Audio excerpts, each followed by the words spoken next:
La région vous présente Balade en Languedoc-Roussillon.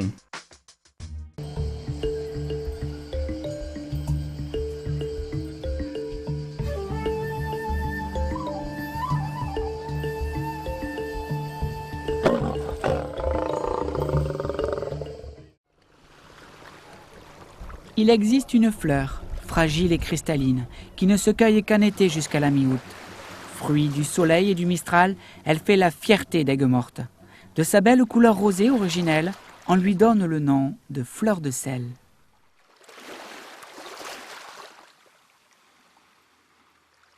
La fleur de sel, c'est une cristallisation un peu particulière des cristaux de sel. Sous certaines conditions climatiques particulières, c'est le temps que l'on appelle vulgairement la canicule qui est le plus porteur. Cette fleur de sel flotte à la surface. Ce sont des cristaux bien particuliers, très légers, qui flottent à la surface de la saumure. La saumure, c'est une eau chargée en sel. C'est le petit vent du matin qui la dépose sur les angles de table salante où on va la récupérer. Ce qui fait la grosse différence, par exemple, c'est surtout la climatologie. Sa texture fine et soyeuse développe la puissance aromatique de votre cuisine. Difficile d'ailleurs de résister à y goûter, tant son parfum embaume l'atmosphère. Oui, je viens de la goûter, elle est très salée, elle est chargée en magnésium. C'est terriblement salé, mais c'est très bon, c'est très goûteux. Je sais pas, un petit côté piquant, et puis en plus on l'a vu sortir de l'eau, donc c'est super agréable. Un peu l'aspect de la congélation dans le frigo, lorsque l'eau prend, justement, qu'on a laissé couler de l'eau par exemple. C'est tout à fait cet aspect-là. C'est délicieux, elle craque sous la dent, c'est un régal. Et pour aller plus loin à la découverte de ce joyau naturel, certains n'hésitent pas à chausser les bottes, histoire d'imiter un court instant le rôle du saunier. C'était assez impressionnant parce que je pensais que ça allait s'enfoncer, comme c'était des sables mouvants. En fait, ce sont des sables, mais qui sont bien stables et bien structurés. On se croirait vraiment, on se prend pour les sauniers. Donc c'était très, très agréable. Je l'ai trouvé même très facile, mais je l'ai fait une fois. J'ai soulevé un peu, voilà. La fleur de sel se récolte au petit matin avec la plus grande délicatesse. Aucune machine ne peut remplacer le savoir-faire de l'homme. Trop légère, les cristaux qui la composent se briseraient et lui ôteraient toute sa douceur. Pour garder en mémoire une journée comme celle-ci, il n'est pas rare que certains repartent avec un petit souvenir. Ce que vous voyez, le circuit là, c'est le circuit de la visite qui se fait en 4x4 qui dure 3h30. Tout au long de l'été et jusqu'à la fin du mois d'octobre, les salins font découvrir la richesse du site, et en 4x4. Ça fait 2 ans qu'on propose ces visites en 4x4 à l'avant qui n'étaient pas développées. Donc comme c'est un milieu qui est particulier, on essaie d'en faire profiter les gens qui ne connaissent pas en proposant ce type de visite-là. Bien sûr, c'est en limitant l'impact, donc c'est capacité d'accueil limitée, 8 personnes le matin, 8 personnes l'après-midi, simplement pas plus. La balade dure 3h30 minimum et on va parcourir le Salin qui fait 11 000 hectares, donc c'est immense. On fait des balades d'à peu près 40-50 km sur 3h30, 4 heures même parfois en fonction de l'interaction qu'il y a avec les personnes et les choses qu'il y a à raconter. Et oui, les apparences sont trompeuses. Cette étendue calme et prospère est en réalité sous l'influence perpétuelle du mouvement des eaux. Un petit conseil, évitez d'oublier votre paire de jumelles. Premier arrêt, devant vous, à perte de vue, l'emblème de tout un pays, le flamant rose. Les flamants roses, profitent des espaces saliniers pour s'alimenter. Ils trouvent des ressources alimentaires qui sont principalement les Artemia salina, qui se développent grâce à la gestion hydraulique qui est réalisée pour la production de sel. Très vite, la question se fera entendre sans doute par vos enfants. Pourquoi rose? La responsable, l'Artemia salina, un minuscule mollusque présent dans les étangs dont raffolent les flamands. Cette principale source d'alimentation colore leurs plumes. Alors il n'y en a pas beaucoup, hein. Il y en a 5-7 en suspension. Pas gros, hein. Oh, dis donc. Elles sont beaucoup plus nombreuses dans ça bouge. Oui, ça bouge.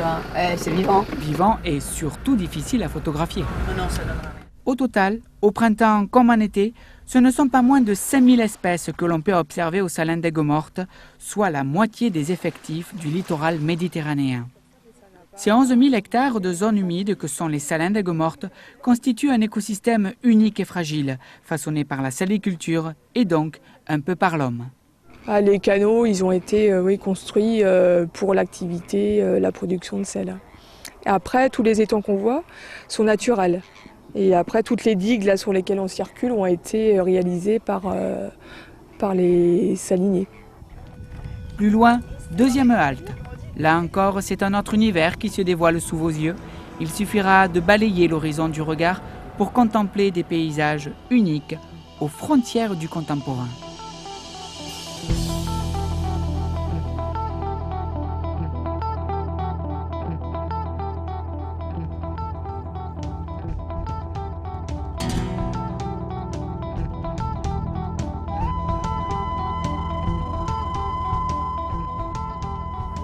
Très beau, très reposant. Ah, moi je me régale. Une échappée dans la nature, vraiment une impression de nature un peu sauvage. On a la découverte de l'écosystème naturel et donc là, 5000 flamants roses sous les yeux, des moustiques qui en tombent, etc. C'est super, c'est vraiment...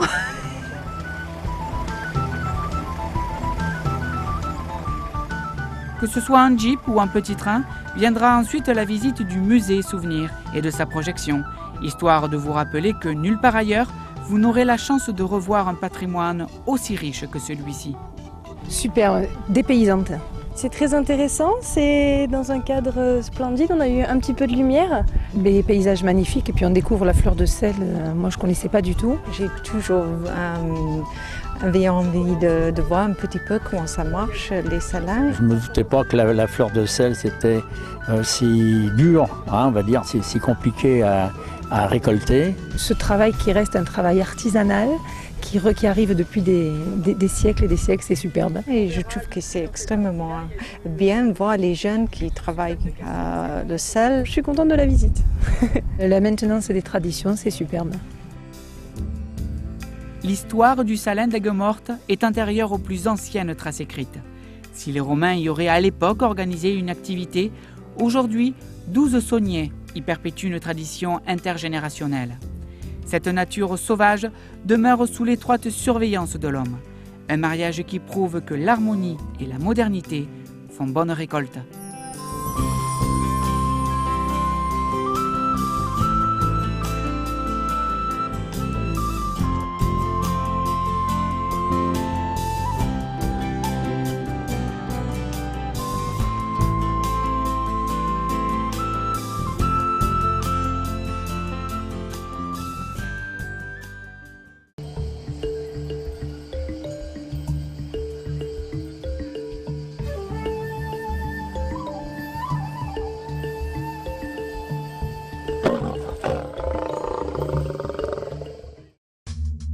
La région vous a présenté Balade en Languedoc-Roussillon.